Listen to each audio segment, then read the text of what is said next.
Alright folks, I'm about to show you how you will remove your brake pads from a Toyota Camry. First thing you would want to do is just remove the bottom screw on the Toyota Camry. There'll be one at the top and one at the bottom. Just remove the bottom screw, and once you do that, now what you can do is just pop the actual caliper up itself and you'll see your brake pads.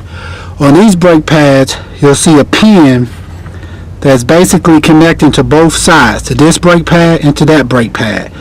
You want to pop that pin out just like that, and don't lose it. You got to put it back in your new brake pads, and once you do that, you just have to slide your brake pad out like that.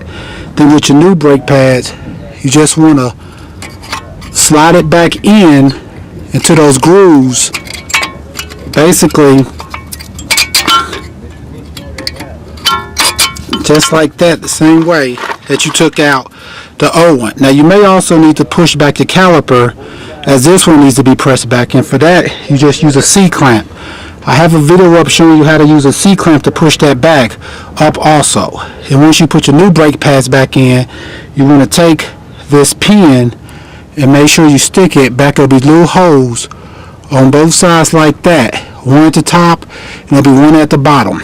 And to take this off, what you'll need is a size 14 socket. Once again, this is how you remove the brake pads off of a Toyota Camry and change your brake pads at. Thanks.